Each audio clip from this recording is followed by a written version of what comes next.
Có tí xíu tiền cầu lắm. Tiền cầu đấy nhưng mà ở trên chua đấy. Lấy đỏ đó. Đỏ đó.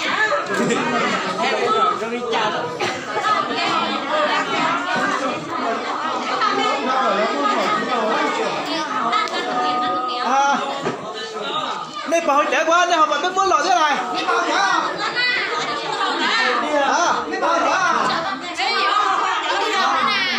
Họ mà biết muốn lọ chiều mà gì nó đi.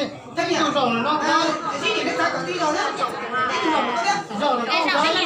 nó nghe con giỏi đấy à.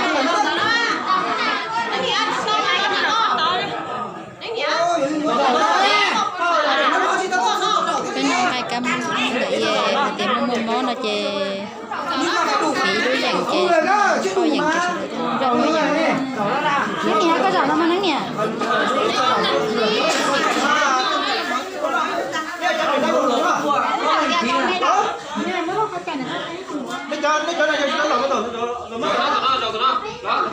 thế thì mà nó giống phải to cả tụi nánh thôi mà. Cái chậu to đó mà. Cái chậu to đó.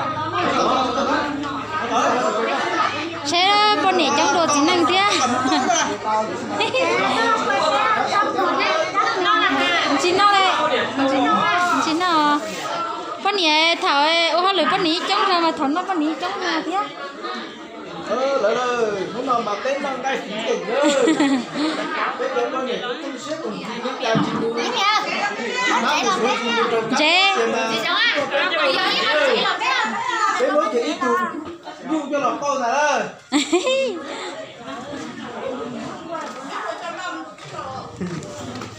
nâng cái bao dành đó còn bắt tông này thảo nó mà thảo với cái từ bao Con nhảy tài đó. Con nhảy đó. Chẳng nên bây giờ trẻ.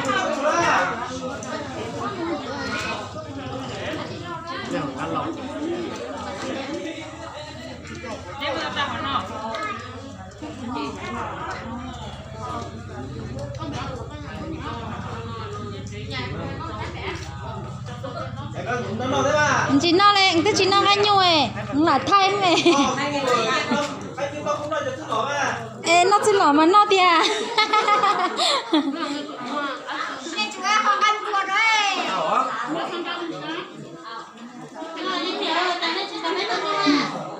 à ê cái dòng chị nó nhung cái chị nó nè tay nó cho nó chị nó chị nó ê ô đi tháo hai cô tí chị đang cao là cô cha chị nó thế à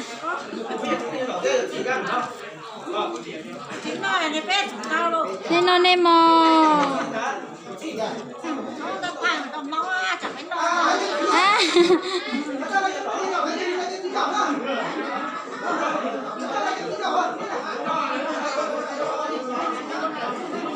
nên nó nè kìa nè mò cái sào nó tên nên nó nè mò à nó là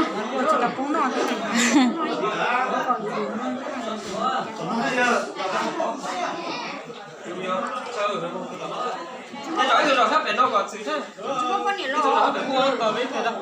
Mua lò mà. Hiện giờ có giỏi về nó ấy. rào nó không nhát cái chín nó bao nhiêu này mà rào chỉnh cao nó Rồi đó. là rào đấy thì mong tôi chẳng sợ Để cho thằng tao bé đâu. Đi nhà mình chơi mà. Cho chơi đâu. Đó. Hồi bữa nó mới nè. Hồi đến đâu món nào. nó lại bên nhân trai cam nà chè là cho nó phí đuôi dành cho nó phí đuôi dành chè nó là chè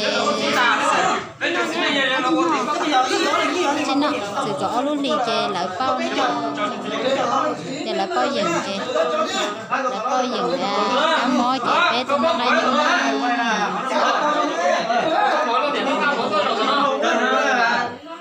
nó chè giờ là cho nó tôi dự nữa là coi chợ cô chỉ năng ăn nhau chè của tôi thay đó nó sai xe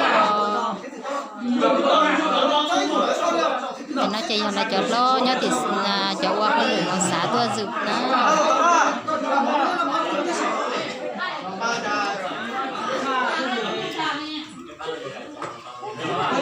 Họ nhập chợ cho cái mà nó nói cái mỏ đó.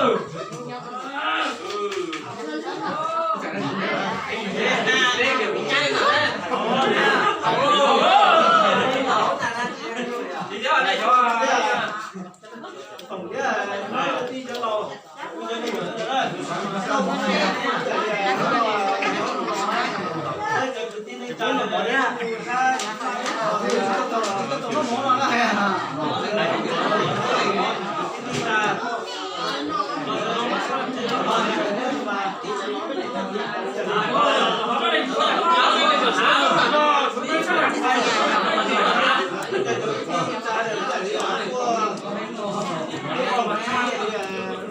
chỉ xem bao nhiêu giờ của chị nó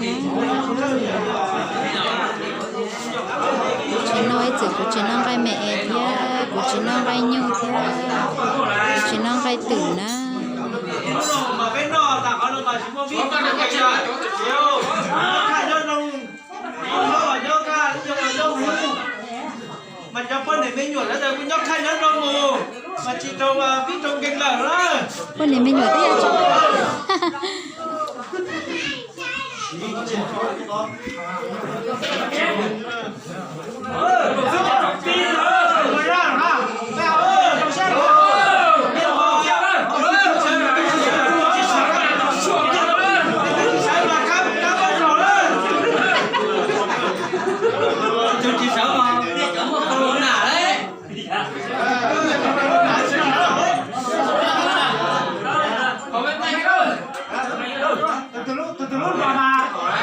à đó